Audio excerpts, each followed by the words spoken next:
Tanto Pablo escribe en un nivel, con una profundidad, que a menos que los que iban a recibir la carta fueran expertos y conocedores de la Escritura, no iban a enterarse absolutamente de nada. Ahora, la carta está plagada de costumbres, la carta está plagada de las famosas leyes de Roma. Para poder entender muchas cosas que Pablo enseña y dice en la carta, hay que conocer bien la cultura del Imperio Romano. Cómo vivía esa gente, cómo pensaban, cómo reaccionaban, cómo eran algunas de las ceremonias que hacía, para que después podamos entender sobre todo el capítulo 8, que para mí es el corazón de la carta de Pablo. El capítulo 8 de Romanos es un capítulo increíble. Y hay dos palabras que aparecen continuamente en el capítulo 8. Una es la palabra carne y otra es la palabra espíritu. Con la primera no tenemos problema, porque más o menos sabemos a lo que se refiere Pablo cuando dice o cuando habla de la carne.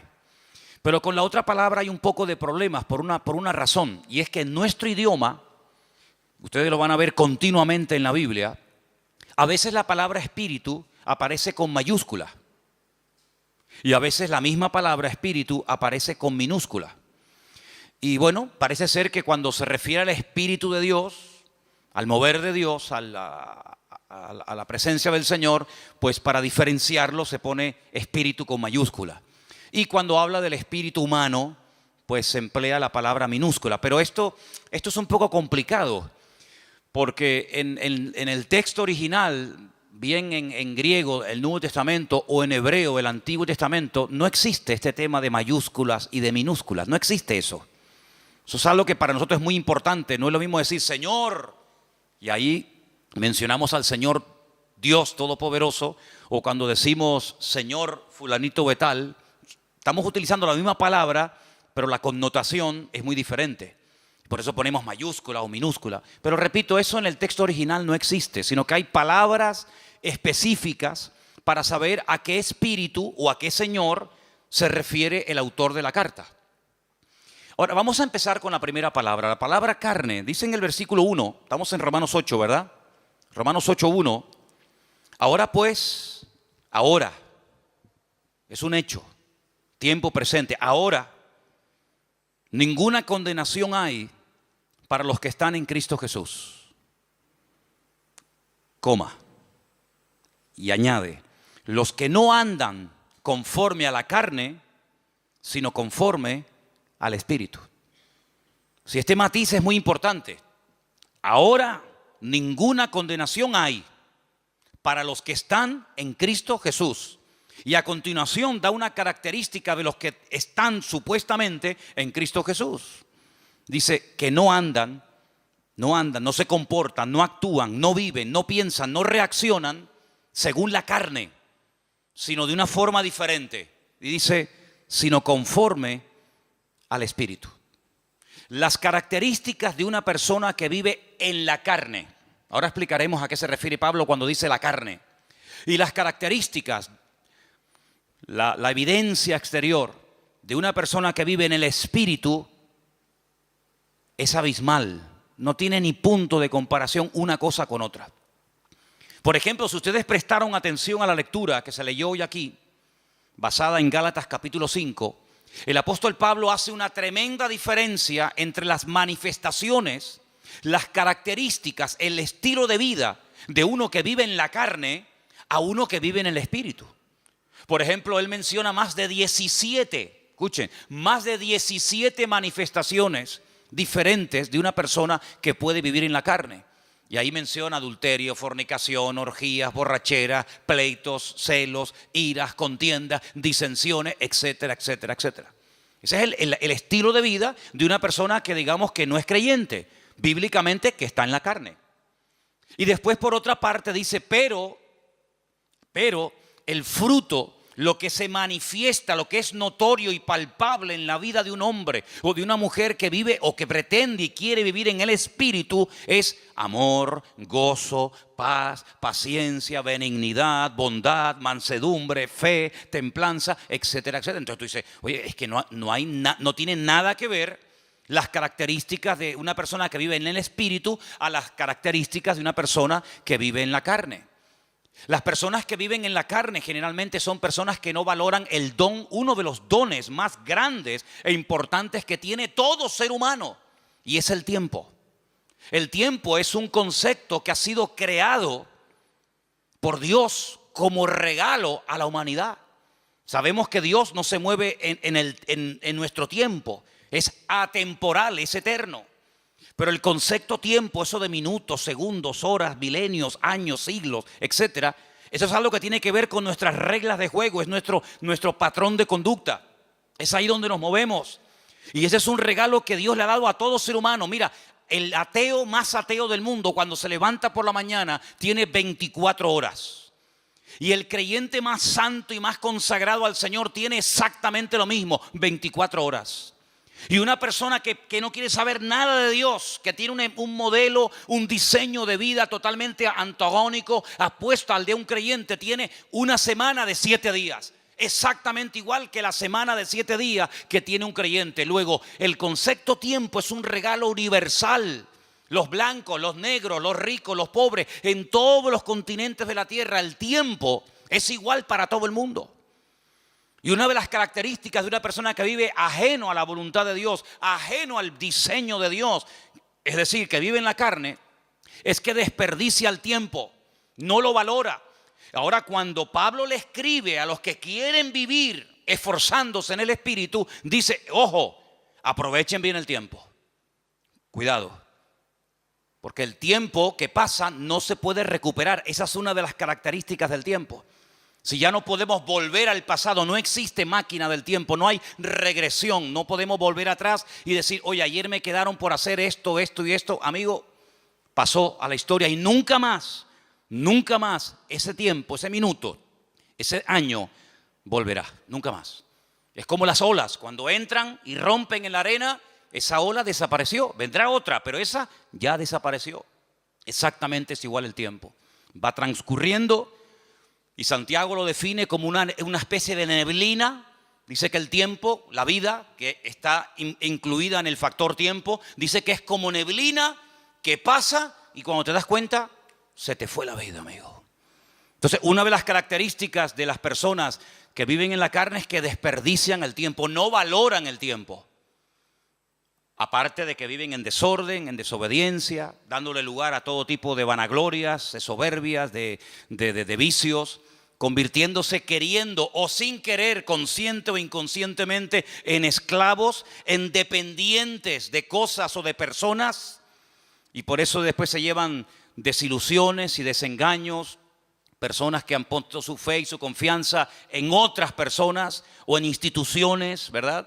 Y se llevan un desengaño porque las personas que viven en la carne, al no esperar en Dios, sino al esperar en el hombre, pues la Biblia dice, cuidado con confiar en el hombre, porque te puede llevar tremendas desilusiones. ¿Cuántos dicen amén?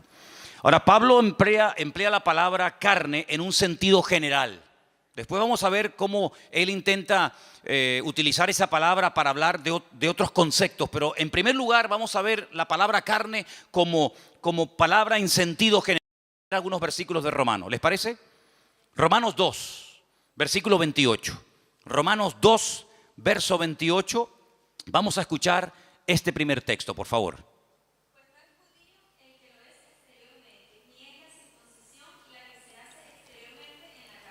¿Ves? Cuando Pablo habla del rito, de la ceremonia de la circuncisión, es una operación, es una marca que se le hace al varón a los 8 días. ¿En dónde? En la carne. Entonces, él tiene obligatoriamente, cuando hace referencia a esa ceremonia, a ese rito, que mencionar la palabra carne. No puede mencionar otra porque es la que le cae como anillo al dedo.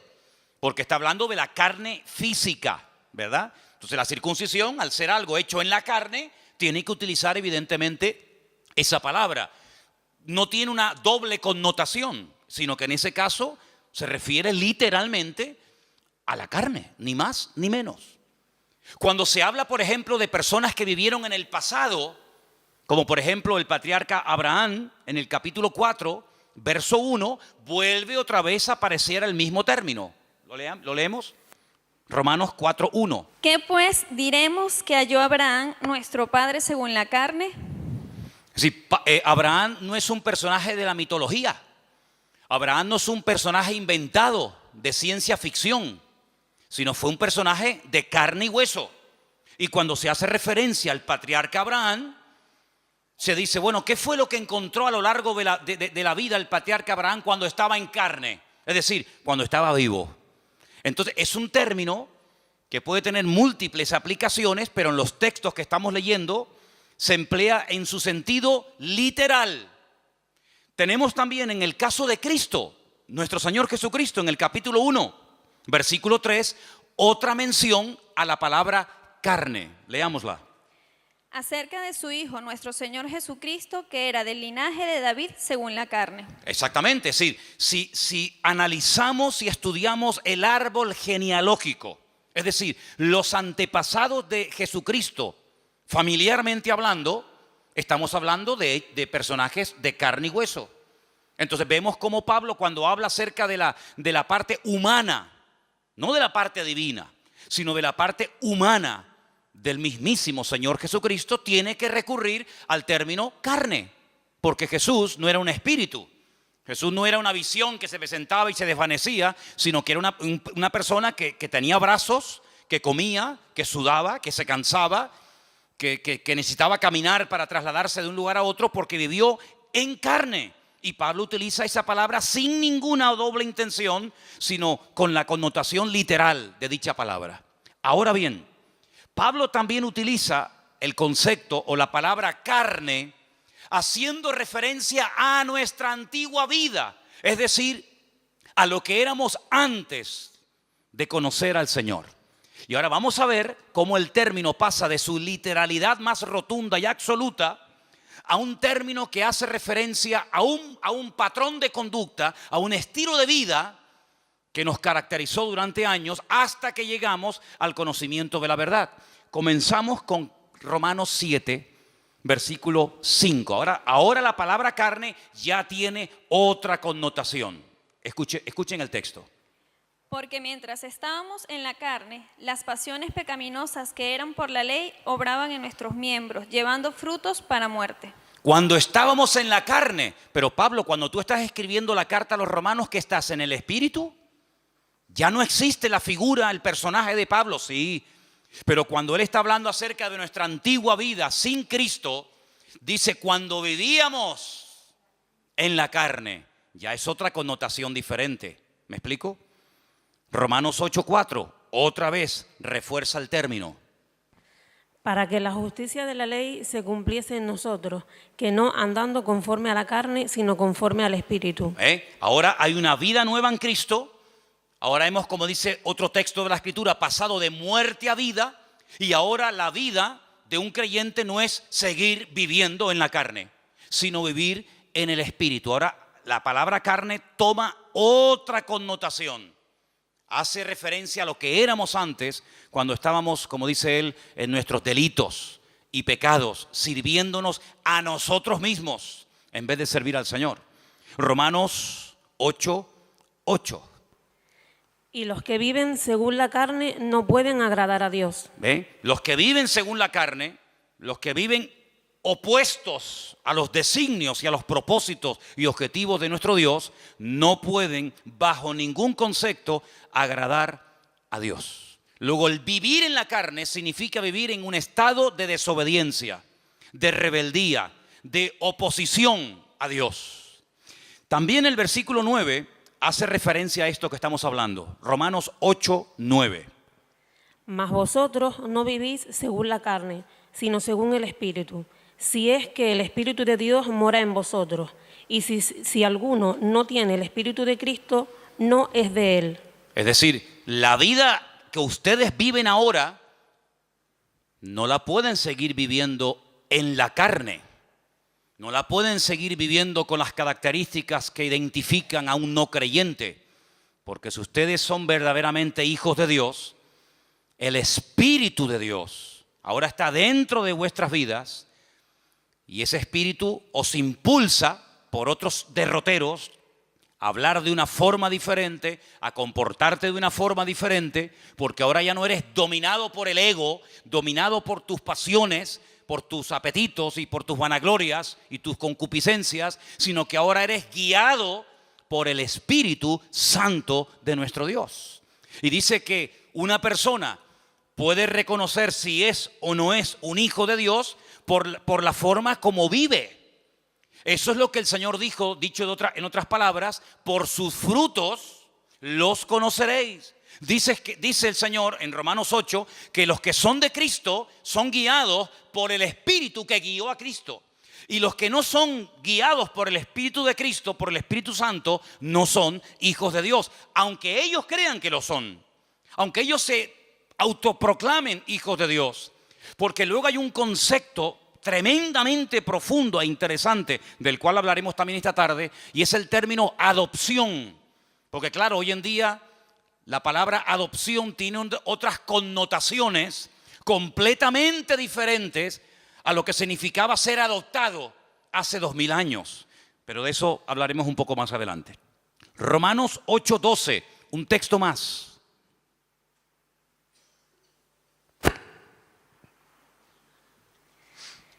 Así que, hermanos deudores, somos no a la carne, para que vivamos conforme a la carne.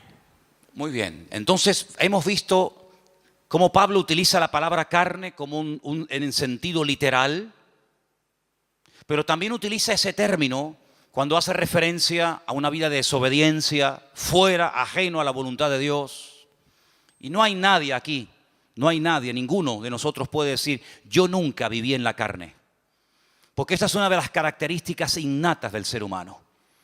Pablo utiliza una analogía, la carta a los Romanos está llena de analogías, comparar una cosa con otra. Y hay un momento en el que Pablo, para que podamos entender más lo que es vivir en la carne con sus consecuencias y lo que es vivir en el espíritu con sus correspondientes consecuencias, echa mano del primer hombre, echa mano de Adán. Y él dice, en Adán todos pecamos. En Adán todos estamos en cierto sentido identificados. Y tú dices, bueno, pero yo no pequé como Adán. ¿Yo qué culpa tengo que Adán haya pecado para que Dios a mí hoy por hoy me considere culpable o pecador? Es que nosotros no somos pecadores porque pecamos. No. Nosotros pecamos porque somos pecadores. Lo voy a repetir. Nosotros no nos convertimos en pecadores cuando pecamos. Es que nosotros pecamos porque somos pecadores.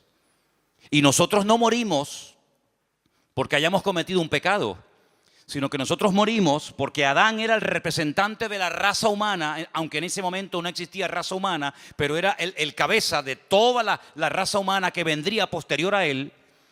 Y todo lo que él hizo es como si tú y yo lo hubiéramos cometido.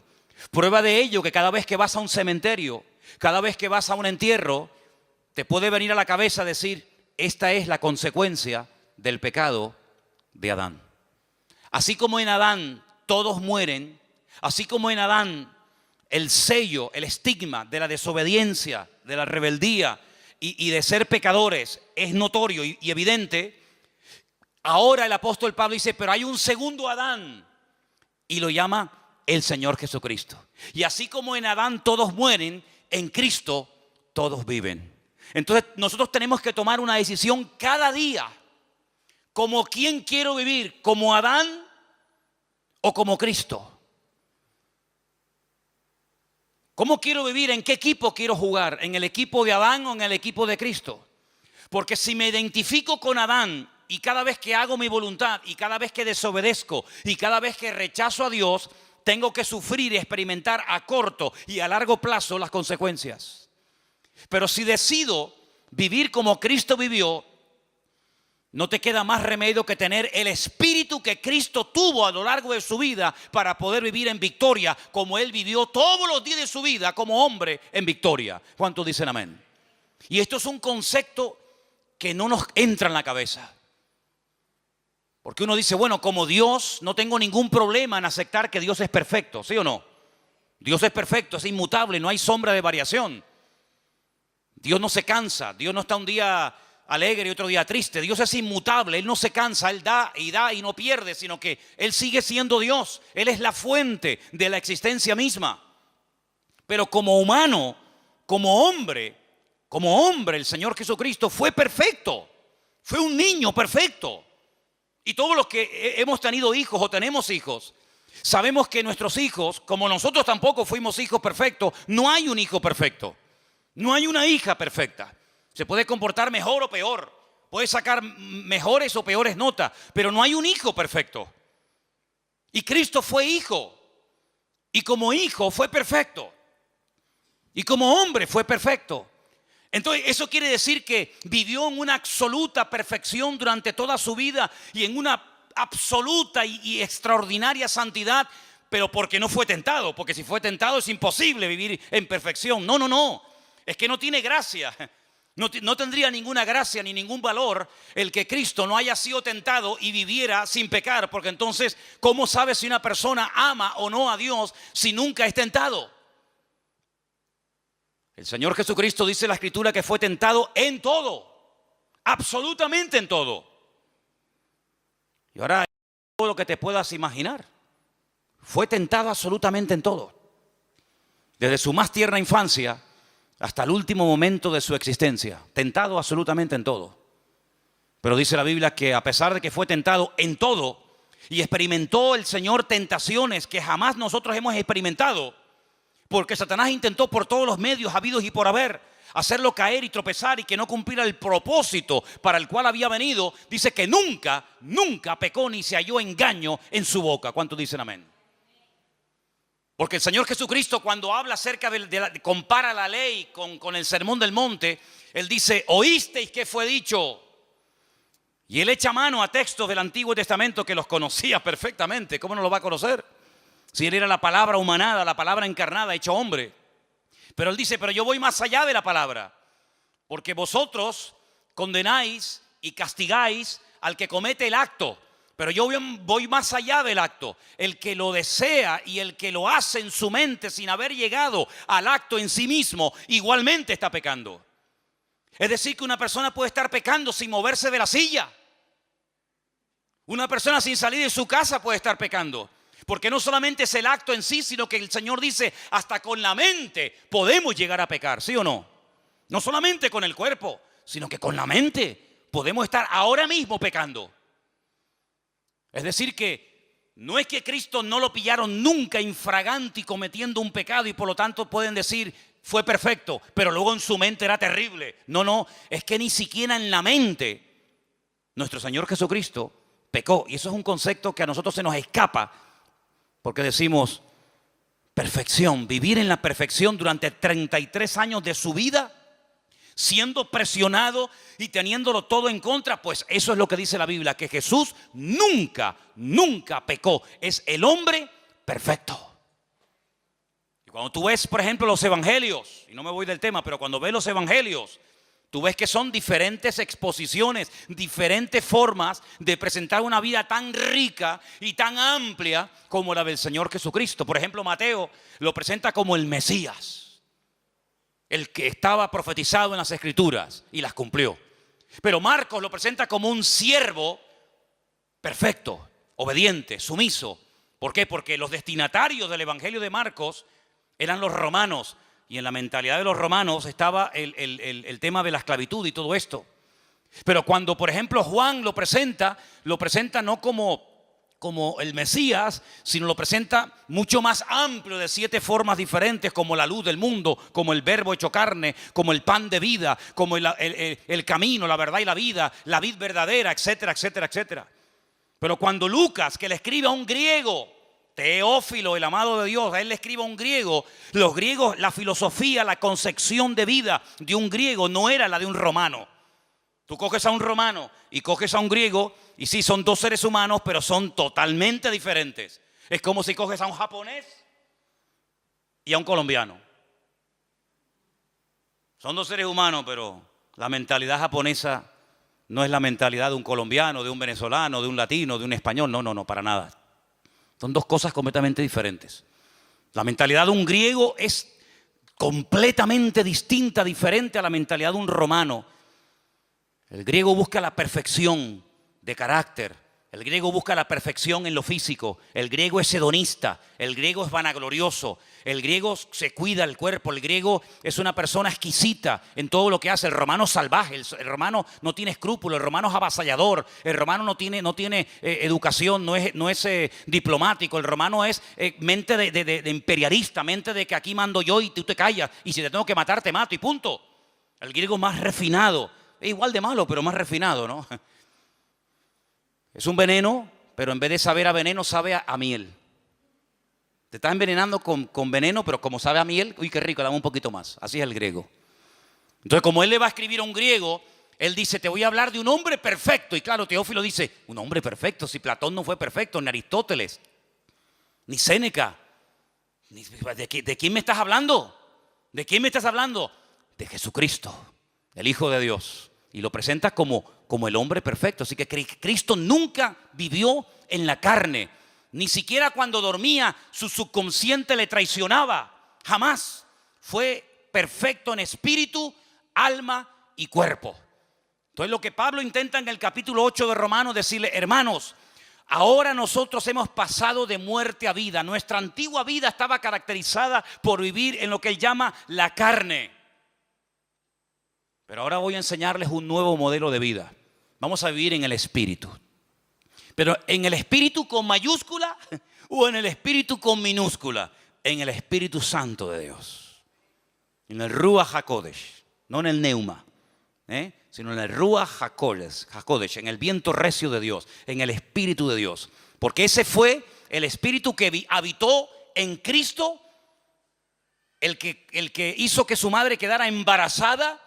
Y el que lo ungió y lo capacitó durante toda su vida hasta que él llega un día a Nazaret y dice, el Espíritu de Dios está sobre mí. Y él es el que me unge, él es el que me capacita para poder cumplir con el objetivo por el cual fui enviado por mi Padre. Dar vista a los ciegos, vendar a los quebrantados de corazón, a pregonar el año de la buena voluntad del Señor, etcétera, etcétera.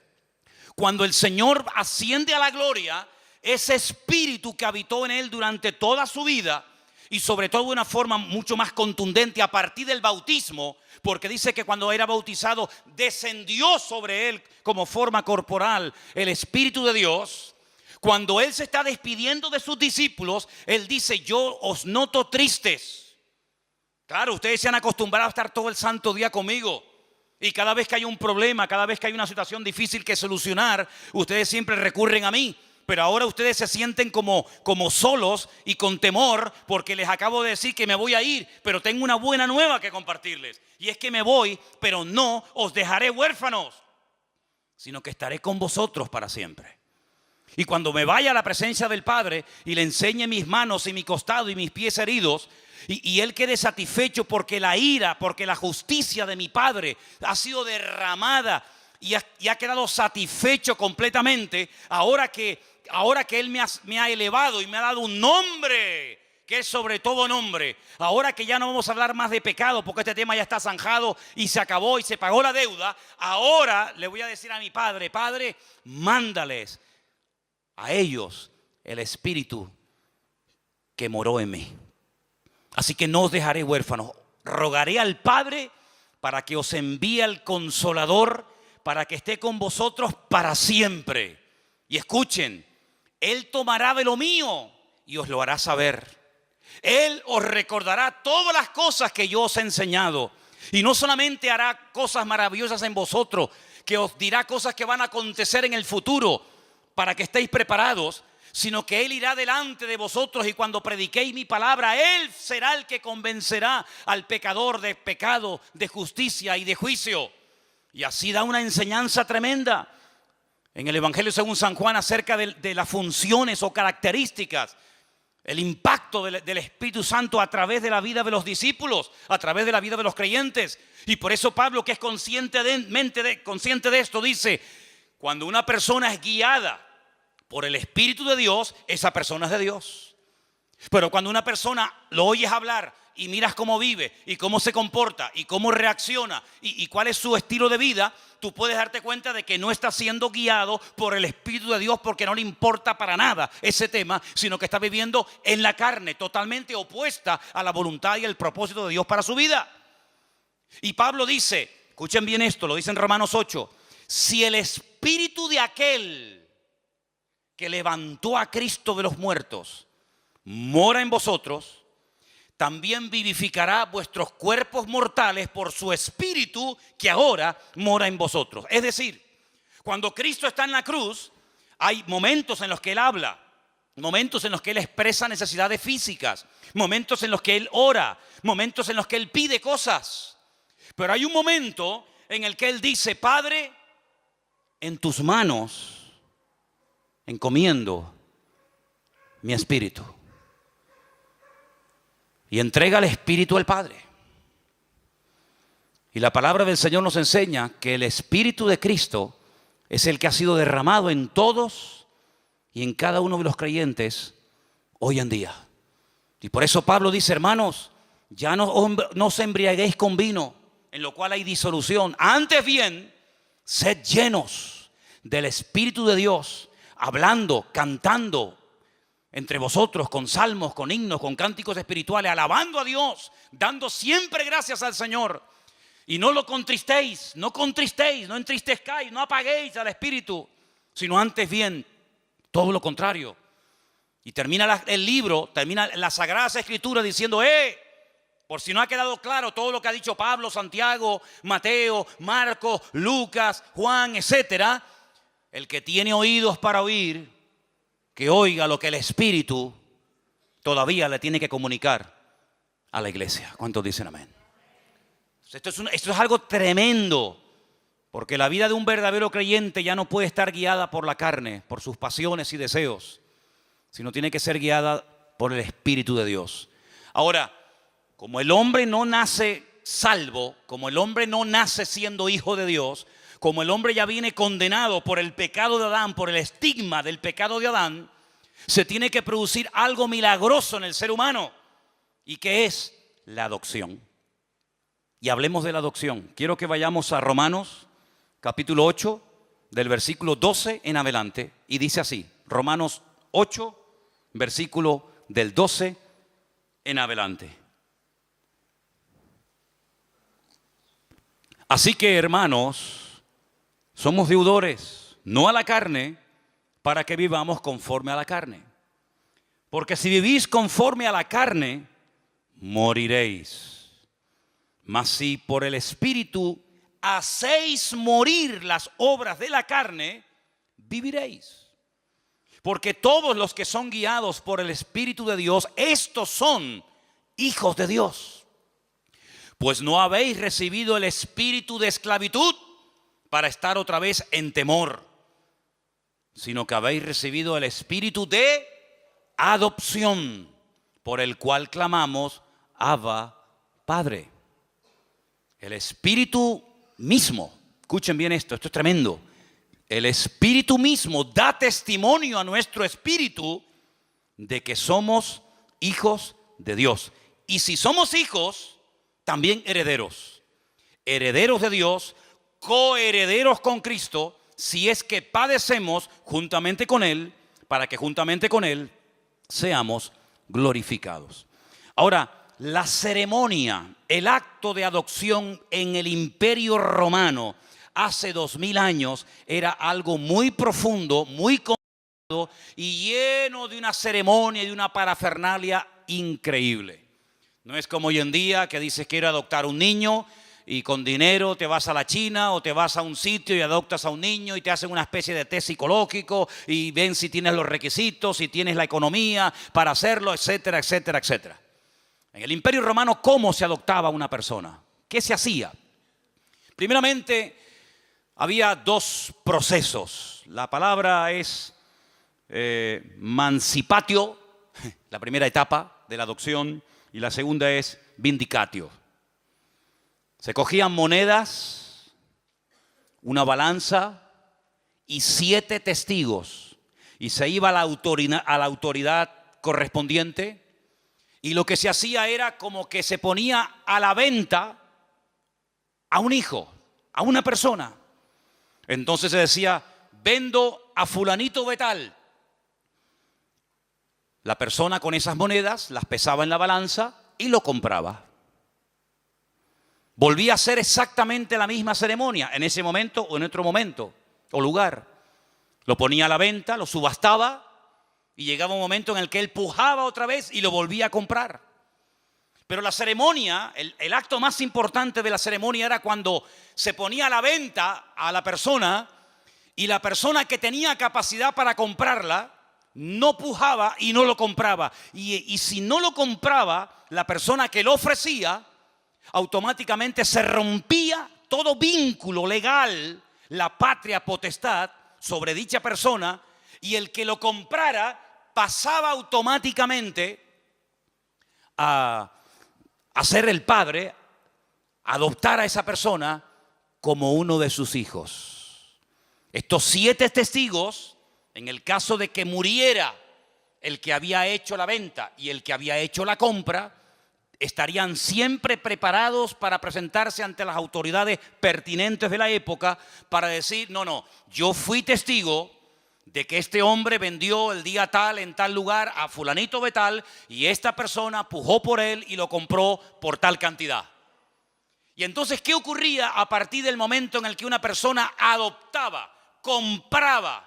Porque la adopción no era por sentimiento, sino que había que dar un precio muy elevado para poder comprarlo. A partir de ese momento, todos los derechos y obligaciones que tenía el que había sido adoptado con su antigua familia o con la persona que lo había vendido quedaban automáticamente anulados. Tú no tienes ya absolutamente nada que ver con este hombre que te vendió y que ya no tiene ninguna autoridad sobre tu vida. Segundo, si tú tenías deudas contraídas cuando eras hijo o cuando eras propiedad de ese hombre, en el momento en el que eres adoptado, todo tu pasado queda totalmente cancelado, todas tus deudas anuladas, y a partir de este momento comienzas a formar parte de otra familia con todos sus derechos y todas tus deudas del pasado quedan anuladas. Y a partir de este momento legalmente eres considerado heredero legítimo de ese hombre que te ha adoptado como padre o te ha comprado para él. Y finalmente, si ese hombre que lo había comprado o adoptado tenía más hijos, estos hijos legítimos nacidos de su esposa no podían en ningún momento anular el acto de adopción que previamente se había establecido. Conociendo la ley romana, conociendo todo este proceso y toda esta parafernalia de la adopción, el apóstol Pablo dice, nosotros pertenecíamos a un dueño terrible que nos tenía la vida amargada. Éramos esclavos del pecado, pero no mires el pecado como el problema. El problema no solamente era el pecado, el problema era el que estaba detrás de los pecados. Y era nada más y nada menos que el príncipe de las tinieblas, Satanás mismo. Él era nuestro dueño, el que controlaba nuestra vida, el que dirigía nuestras emociones y sentimientos, el que hurtaba, mataba y destruía nuestra vida en momentos puntuales, en unas ocasiones más y en otras ocasiones menos. Y llegó un momento en el que alguien pujó por nosotros. Llegó un momento en el que alguien nos quiso comprar y nos compró a precio de sangre, su propia sangre. Y el que nos compró se llama Señor Jesús. Y ahora lo mismo que Él va a heredar, vosotros también lo heredáis juntamente con Él, porque ahora no solamente sois hijos adoptivos de Dios, sino que ahora sois coherederos con Cristo juntamente con Él. Pero había 7 testigos que en cualquier momento podían ser llamados para testificar de que eso se había producido. ¿Y dónde están esos testigos? Pablo dice, el Espíritu Santo es el que da testimonio de que ahora somos hijos de Dios. Es decir, la misma presencia del Señor está dentro de nosotros, no solo con nosotros, sino en nosotros, y da testimonio a nuestro espíritu que lo que se ha producido no es un cambio pasajero y un cambio simplemente de imagen, sino un cambio en el mundo espiritual. Hemos pasado en fracción de segundo de muerte a vida. Y por eso cuando hablamos de la conversión, es algo tan profundo. Conversión, convertido a Cristo, es mucho más. De hecho, no tiene nada que ver con venir aquí o no venir aquí. Hay gente que puede estar viniendo aquí y no son salvos. La salvación no es cambiar de iglesia, cambiar de religión, cambiar de imagen, sino es cambiar por dentro. Y el único que nos puede cambiar por dentro es nuestro Creador, el que nos hizo, pero no solamente nos hizo y nos creó, sino que además nos compró y nos adoptó como hijos suyos en su familia. ¿Cuántos dicen amén? Y ahora el Espíritu de Dios nos anhela celosamente. Y es el que ahora nos guía. Es el que dice la Biblia en Lucas 12:12, Él os enseñará en la misma hora lo que debéis decir. No os preocupéis, vivan relajados y tranquilos, porque el Espíritu os guiará a toda la verdad, porque no hablará por su propia lengua, por su propia boca, sino que tomará de lo mío y me glorificará a mí. ¿Cuánto dicen el Señor? ¿Cuánto dicen amén al Señor? Así que, amados hermanos, en esta tarde tenemos que tomar una decisión, pero radical. ¿En qué equipo queremos jugar? ¿Qué estilo de vida vamos a llevar? ¿En la carne o en el espíritu? No se puede vivir una vida victoriosa cristiana con el Señor en la carne. Porque la vida cristiana es una vida, humanamente hablando, y soy muy claro en esto, totalmente imposible de vivir. Porque la vida cristiana es sinónimo de querer vivir, de querer o de pretender vivir según la vida que Cristo vivió. ¿Qué es la vida cristiana? Vivir como Cristo vivió. ¿Y quién es capaz de vivir como Cristo vivió? Sin pecar nunca, sin desear nada malo, sin tener nada malo en el corazón, sin tener tendencia al pecado, sin mirar lo que no hay que mirar, sin desear. Es imposible, porque somos carne y hueso. Decía el patriarca Abraham, soy polvo y ceniza. Por eso Pablo descubrió un secreto tremendamente profundo de nuestra relación con Dios. Y es decir, lo que tenemos que hacer cuanto antes es morir. Morir. Porque un muerto no crea problemas. Los que crean problemas son los vivos. Los muertos no dan problema. El muerto al hoyo y el vivo al bollo. El muerto no da problema, no critica, no se desanima, no se deprime, no cambia de religión. El muerto se murió y punto. Ya no habla, ni siente, ni padece. Y por eso Pablo dice, ya no quiero vivir más yo, sino ahora quiero que mi estuche llamado cuerpo, llamado carne en el sentido literal, sea el medio por el cual el Espíritu de Dios que ahora mora en mí nos lleve a hacer y ejecutar todos los días de nuestra vida la voluntad de nuestro Dios. ¿Cuántos dicen amén? Eso es lo que Pablo intenta explicar en Romanos 8.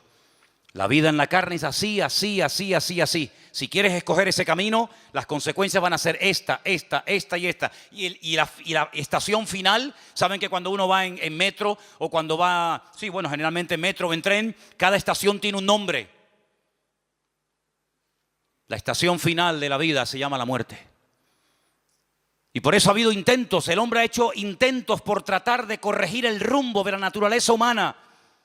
Y algunos dijeron a lo largo de la historia de la humanidad, cuando la humanidad sea culta, cuando todo el mundo sepa leer y escribir y tenga un alto nivel de cultura y de preparación y de conocimiento, ya no habrá odios, ni guerras, ni venganzas, ni muertes, sino que el hombre que sea culto y el hombre que tenga un nivel intelectual alucinante, pues se dará cuenta de que en la guerra nadie gana, sino que todos pierden. No me digan. La gente más sabia y culta de Europa fueron los que crearon una guerra donde murieron más de 65 millones de personas. Y era el país más culto y con más conocimiento que jamás ha existido. Así que se demostró que no es el conocimiento ni el saber lo que hace que el hombre no peque. Entonces otro dijo, no era ese el camino. El camino es que todos sean iguales. Porque así se evitan las envidias y los celos. Tú tienes más, yo tengo menos. Tú eres rico, yo no llego a fin de mes. Tú tienes un cochazo, yo tengo que ir caminando. Cuando todo el mundo sea igual, no haya propiedad privada y todo sea de todos, entonces el hombre será feliz. vamos a intentarlo. Y los que inventaron esto dijeron, vamos a probarlo. Y tuvieron 70 años, primeramente para probar en su tierra, más aparte a donde las exportaron, la utopía de que cuando todos seamos iguales, se acabarán las envidias y los celos y las vanaglorias. Y fue un auténtico fracaso. Pero el Señor dijo algo. No vamos a hacer que todos sean iguales porque eso es imposible. No vamos a darle a todos todo lo que piden porque eso es imposible. Vamos a hacerlo al revés. En vez de afuera para adentro, vamos a hacerlo de adentro para afuera. Vamos a poner en el hombre un nuevo corazón. Cambiemos la naturaleza del hombre. Que en vez de comportarse como hombre pecaminoso y carnal, se comporte como un ser espiritual. Pero ¿dónde le enseñamos eso? No se puede enseñar. ¿Dónde le transmitimos ese conocimiento? No se puede transmitir. Es una obra interna que hace el Señor en el corazón del ser humano. Y cuando el Señor entra a nuestras vidas, desde adentro comienza a cambiarnos. Y entonces Pablo dice, sé vivir en abundancia y sé vivir en escasez. Porque todo lo puedo en Cristo que me fortalece. Ya no me importa si tengo o no tengo. Ya no me importa si me aman o me odian. Ya no me importa si soy aplaudido y venerado o soy criticado y calumniado y perseguido. No, ya no me importa eso. Porque ya no son los factores externos. Ya no es el tener, ya no es el ser, sino es la nueva criatura que el Señor pone en nuestros corazones. Eso todos los sistemas habidos y por haber, todos los sistemas, y ustedes mencionen ahí los que quieran, todos han sido un auténtico fracaso, porque todos intentan desde afuera cambiar y perfeccionar la vida del hombre, pero el Señor lo hace de adentro hacia afuera y dice, el que cree en mí, de su interior correrán ríos de agua viva. Pero hay algo que tengo que decir como palabra final. Esta obra, que es la que funciona, la genuina, la auténtica, la que hace que todo sea diferente, aunque no tengas trabajo, o sí, o tengas marido, o te haya abandonado, o te sientas fuerte o enferma. Esta obra perfecta que es cuando el corazón es cambiado, cuando el Espíritu de Dios entra en el corazón y dice que lo convierte de carne a un corazón, de piedra a un corazón de carne. Cuando te circuncida el corazón, esta obra, que es la que funciona y perdura, hay un factor para que funcione que es de vital importancia, y es la voluntad humana. Porque el comunismo se implantó, te guste o no, y las leyes se adoptan, se adaptan o se cumplen, te gusten o no. Pero esta ley divina que transforma la naturaleza del hombre no se puede llevar a cabo si el hombre se cierra, dice, no me interesa. Quiero seguir viviendo a mi manera. Y el Señor, como se ha sujetado a nuestras reglas de juego, cuando se come una ficha en el parchís, ¿cuánto se cuenta? 20. Y cuando se mete la fichita dentro de casa, 10. Y cuando te salen 3-6, a casa. Son las normas. ¿Sí o no? Pues el Señor dice, ustedes han creado unas normas ajenas a mi palabra, y una de las normas que ustedes tienen es que se creen autosuficientes. Está muy bonito, muy interesante. Esto le viene bien a este que es un pobre desgraciado, que le viene bien para cambiar, pero yo no. Yo nunca he sido drogadicta, yo nunca he sido mala persona, yo he sido una buena madre, yo soy un buen padre, una persona trabajadora, yo he sido siempre una persona honrada, yo. Yo a ti sinceramente no te necesito para nada. Tú si quieres ayuda a toda esta maraña de desgraciados y de enfermos y de tarados y de no sé qué, pero yo no, porque yo soy la reina del mambo, el tapón del océano.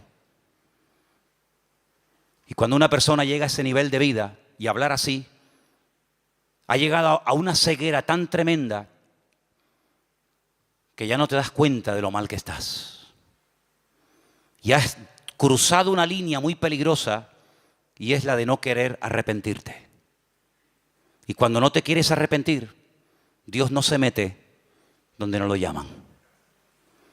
Entonces, para que todo esto funcione a la perfección, Lo que tenemos que hacer es decir, Señor, perdóname. Porque el único pecado que Dios no perdona es aquel por el cual no se pide perdón. Si usted no pide perdón por su pecado, Dios no le puede perdonar. Pero en esta tarde se ha predicado la palabra, se ha sembrado la palabra en tu vida y en tu corazón. Y quiero que con nuestros ojos cerrados un momentito escuches estos últimos textos, estos últimos versículos, y que los tengas presente en esta tarde en tu vida. Primera de Juan, nos lo va a leer nuestra hermana. No améis al mundo, ni las cosas que están en el mundo. Si alguno ama al mundo, el amor del Padre no está en él. Porque todo lo que hay en el mundo, los deseos de la carne, los deseos de los ojos y la vanagloria de la vida, no provienen del Padre, sino del mundo. Y el mundo pasa y sus deseos, pero el que hace la voluntad de Dios permanece para siempre. Amén, así es. Cuando alguien ama al mundo, cuando alguien ama las cosas del mundo, dice que el amor del Padre, el amor de Dios no está en él. Así de simple. ¿A quién amas? ¿Dónde está tu corazón? Dice que donde está tu tesoro, ahí estará tu corazón.